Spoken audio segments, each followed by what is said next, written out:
The only thing I wish I was in a location with more black people. There were like no black people in the theater, which was kind of disappointing. There were like certain times where like I was like reacting to things and no one else in the theater was, and I was like, damn, like, this is where I just need a little more melanin in this theater right now. Yeah. You know? Hi, I'm Danielle. And I'm Dell. And this is the Black Catch-Up, where we're catching up on iconic black media we missed out on in our more conservative religious childhood.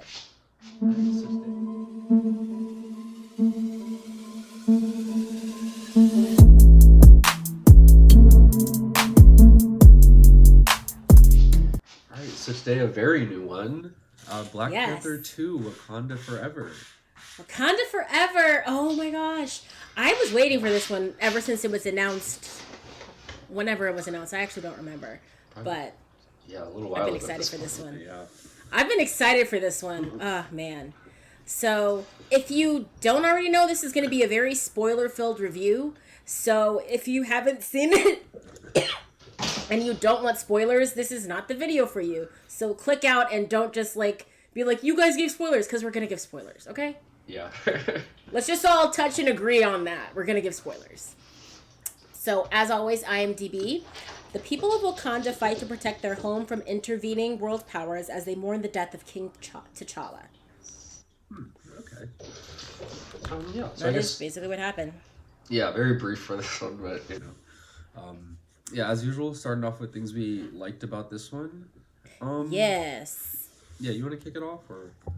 Yeah, I could kick it off. Or maybe I can't. I don't even have my notes up. Oh, okay. So, yeah, I guess I'll kick it off then. Yeah, go ahead. Yeah, I thought it was really good acting across the board. I guess the one scene I had really highlighted was after Shuri got, I guess she wasn't kidnapped, but after she was kind of staying with Namor and his people in kind of visiting the Talokan people. Yeah, the Talokan people. Then back in Wakanda, the mom, the cousin, the leader of the Dali Milaje. Okoye. Yeah, Okoye. Her kind of scene where she's kind of like, hey, just let me fight for her. Let me die for my country. Let me find her. Oh my gosh. Okoye had a great arc. But yeah. Oh my gosh.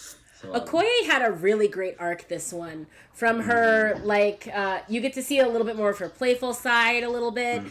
She still rides hard for Wakanda, but they bring up the first movie where she, essentially turned her back on the actual king and queen when Killmonger was in power, because she's like, he's in charge of Wakanda now, so, that whole thing. Loyal to the king kind of thing, yeah. Yeah, and then wanting a second chance after Shuri gets, Okoye had a great arc this time. Great arc for Okoye. I love her. Yeah, Denai Guerra?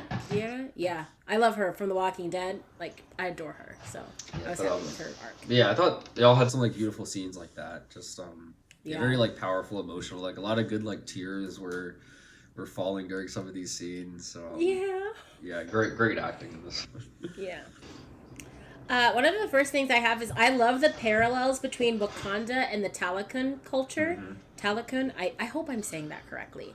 Yeah, but because I've only written it down and I don't think I'm saying it right. Yeah. But I just love the parallels where they're basically kind of separating themselves from the entire world and being able to thrive in that way. They have their own little salute thing that's this or whatever. They both have been their people.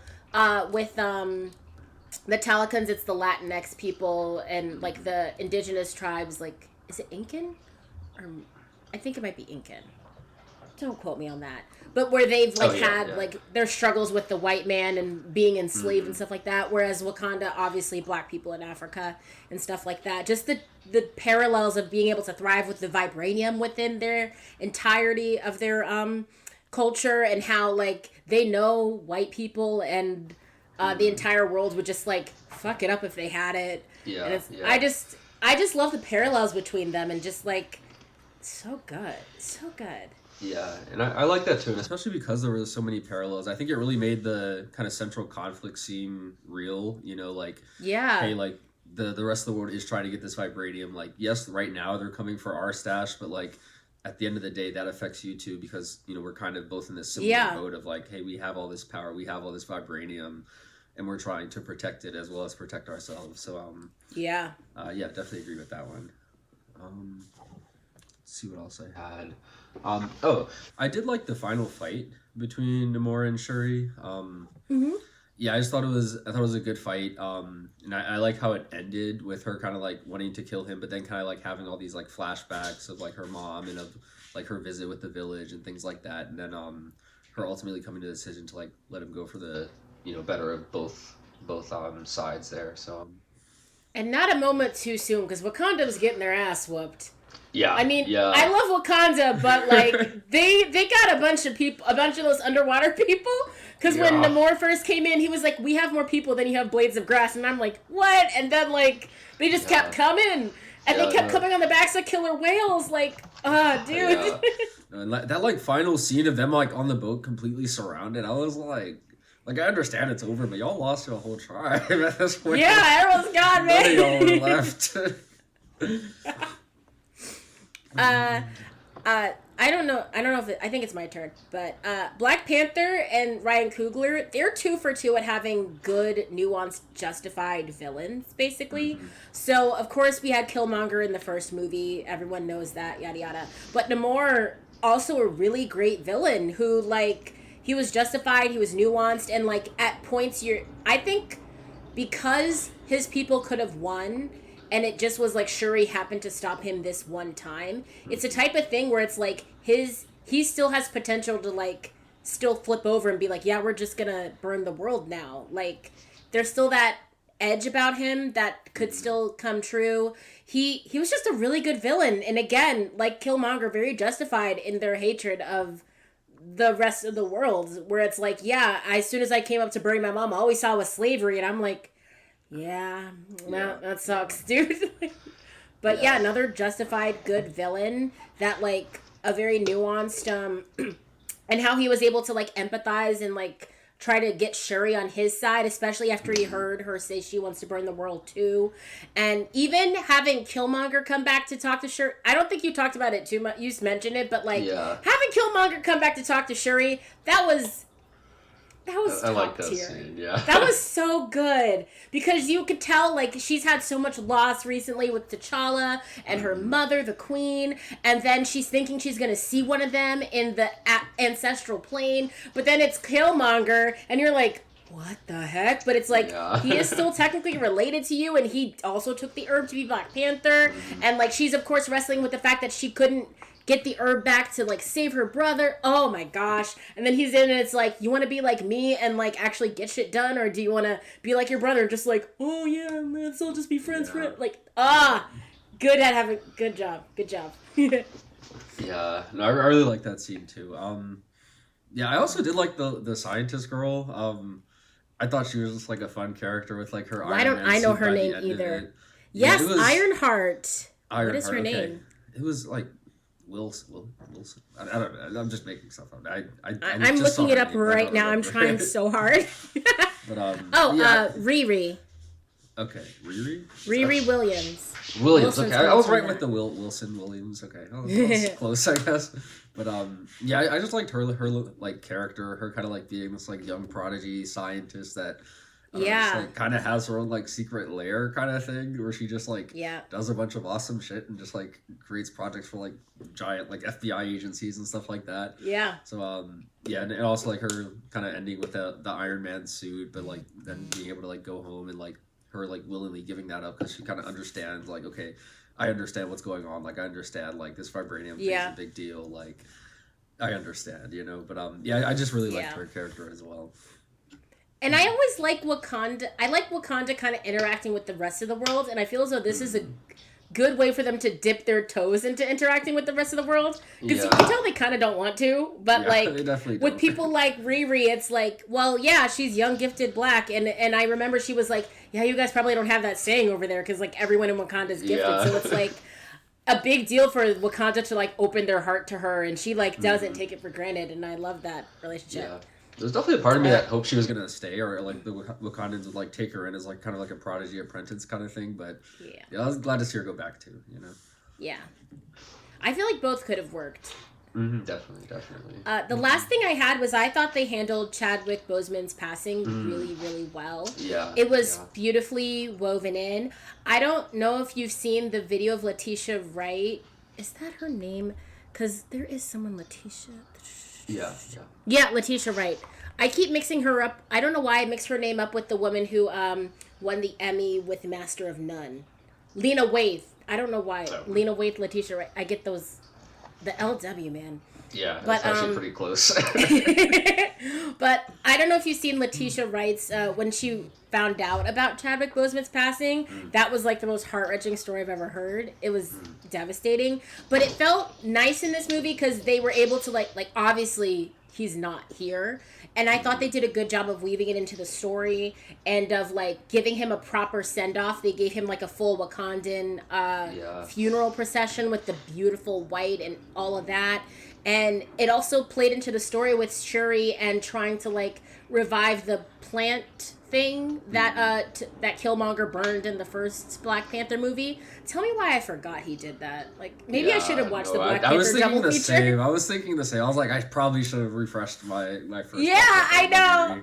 Because I know there was a double feature at my movie theater, and they were like, you could see both back to back, and I was like, I don't need to see both. I know what happens in Black Panther. And then they were talking about the herb, and I was like, oh yeah, he did burn it. Maybe I should have watched that again. Yeah. Because then I also forgot. I thought they paid great tribute. Oh yeah, I did too. But I also forgot the girl who was in Haiti. I kind of forgot her backstory too.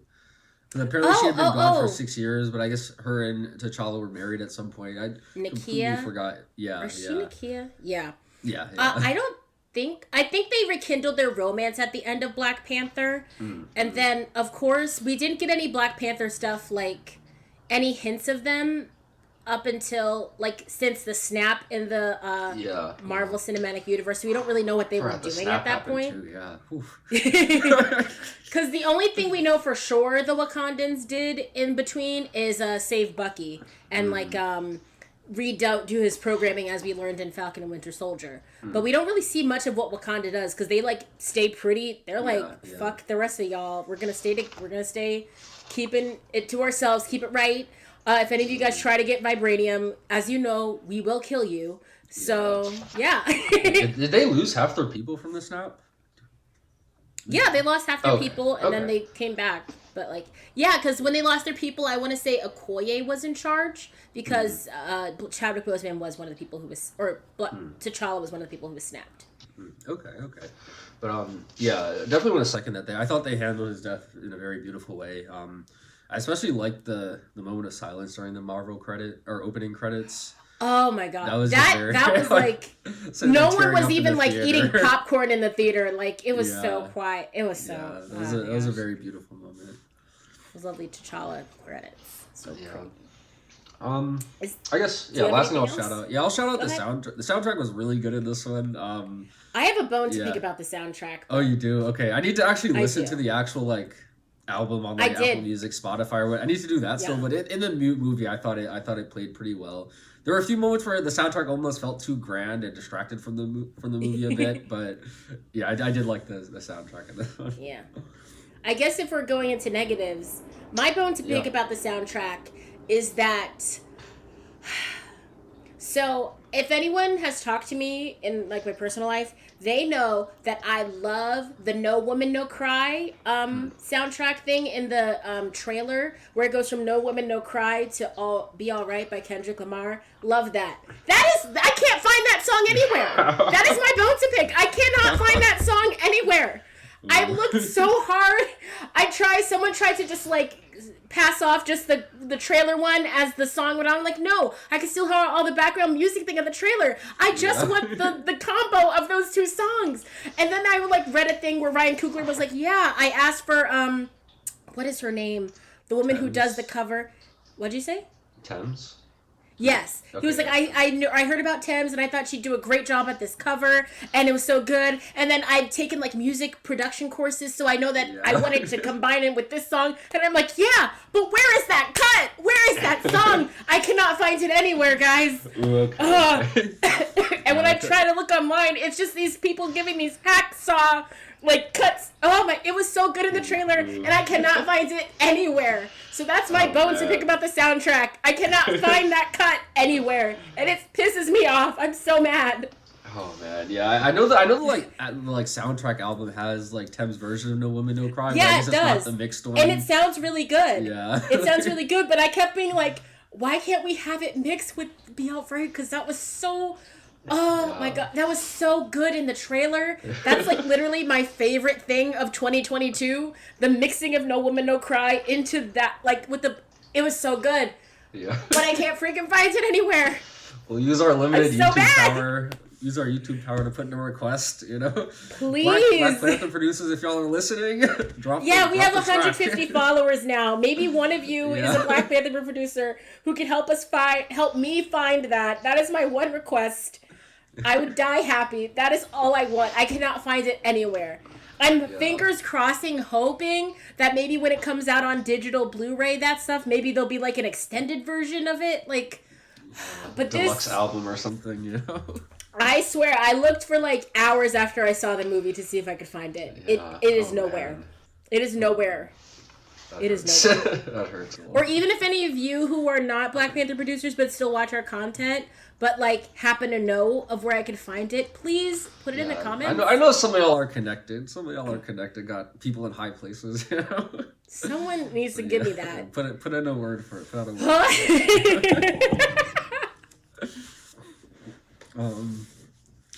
Yeah. I don't have the same soundtrack complaint, but let's see what else I had. I guess one of the things I had, I thought the what are we calling the Namor's town? Talokan? Talokan. I thought the shots of that were a little too dark for me. Yeah. They are underwater, but still. Yeah, they are. I thought they could have like just brightened it up a little bit, just to because I didn't get that same like spectacular feeling that I got the first time we kind of saw Wakanda in Black Panther 1. Yeah, so like I was kind of expecting more of that, and like especially if you're comparing it to Wakanda, that's like my impression of Wakanda in my head. You know, that kind of spectacular opening scene we all kind of remember. And so this one, it was just like a little dark for me. It was a little like hard to see a lot of the underwater scenes, but it wasn't. It's like kind of a nitpicky thing, I think, at least for me. It didn't like destroy anything about the movie, you know. Mine, I don't have too many, to be honest. This was really good.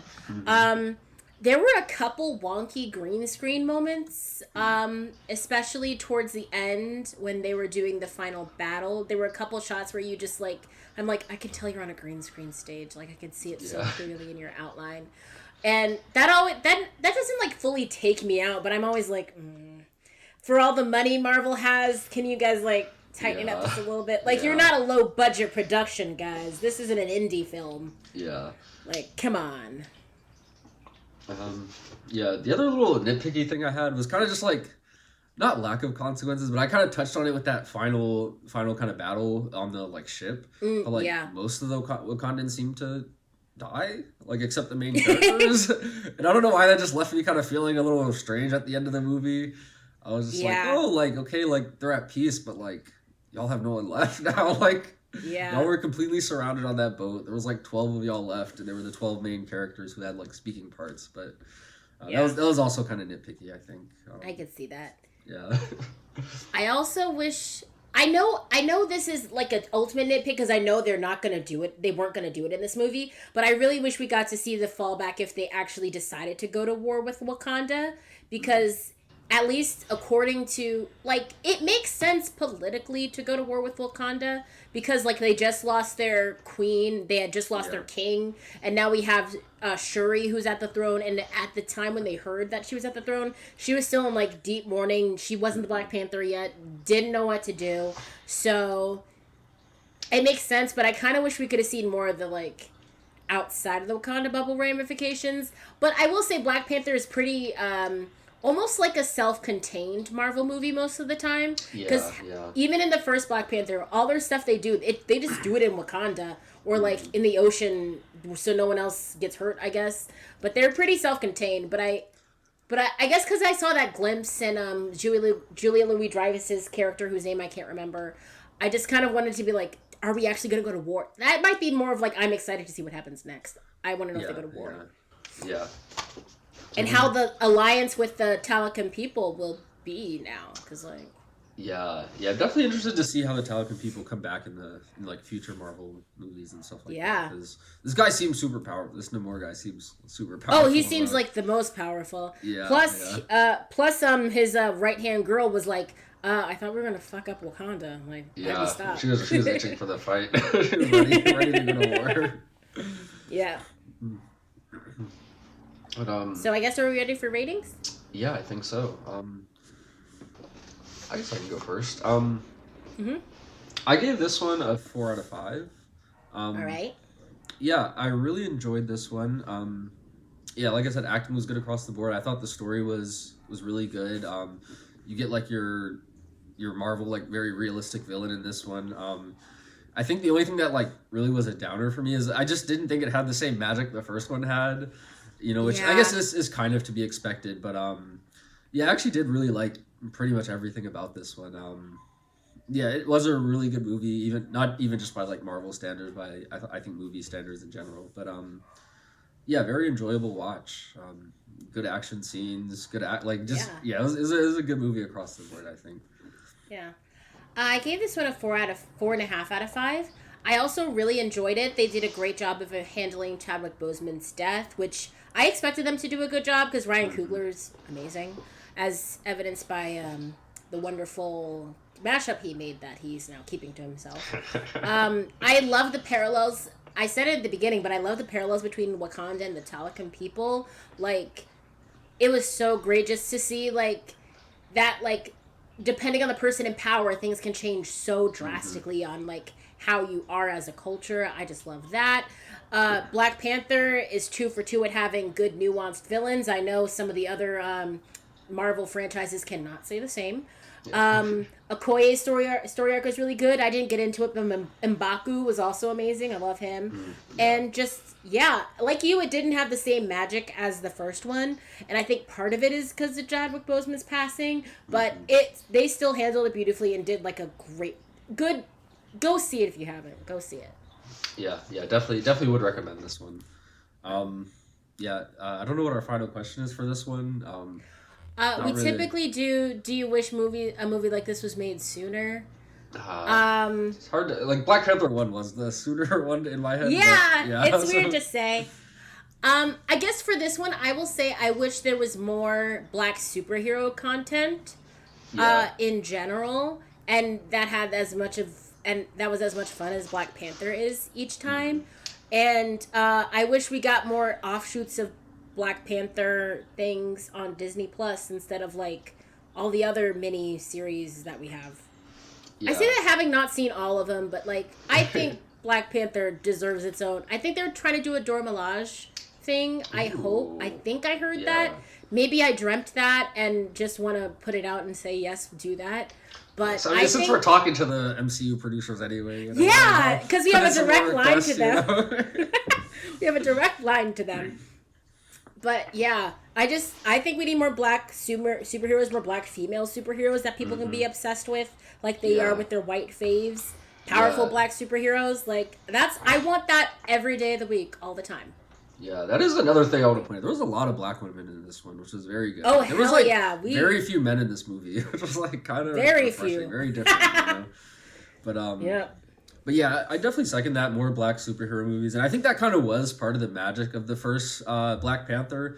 It definitely came out at a time where, like, if you saw Black people on screen, it was, one of 3 very specific movie genres, Yeah. So, us, like, having that first Black Panther movie was like, oh, wow, like, Black people can, like, play these superhero roles. Like, you don't have to always be in that, like, kind of, like, Tyler Perry type movie or, like, that, like, New Jack City type movie. Like, we don't always have to be in one of those like genres. So yeah, like keep doing your thing, Ryan Coogler. Keep doing your thing. All the Black Panther cast. Like, yeah, get more content. Yeah, I want more content. Yeah, but that was Black Panther 2: Wakanda Forever. A little salute. Yeah. But yeah, YouTube housekeeping. Like, comment, subscribe. Ring the bell for notifications. If you have any movie suggestions for us, you can leave them in the comments down below. We do movies on Tuesdays and Fridays. All of our socials will be linked in the description box down below, and we'll see you next time to catch up. Bye!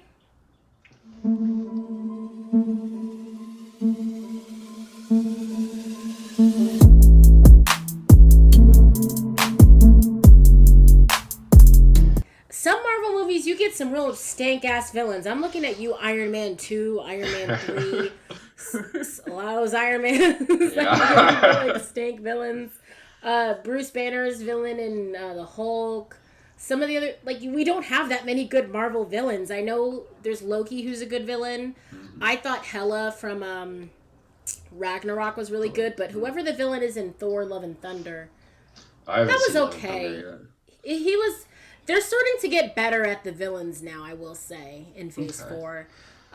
Doctor Strange. Well, they were better at having the villain because the villain was Wanda and Doctor Strange, so like obviously that's a good villain. Yeah, but and Spider-Man, that almost didn't count because they just brought all the old villains back. Yeah, a little lazy there, but a little lazy there. And they weren't even doing villain shit really in the new Spider-Man. No, trying to get home for the most part. Like, I think a little bit of chaos, but Norman Osborn was mean for a sec, and then they did the whole slap him on the head recalibration thing, and he was like, "What have I done?" And I'm like, "Yeah, dude, come on." Yeah. Same with Electro, but they were stank in their movies, so like. Yeah.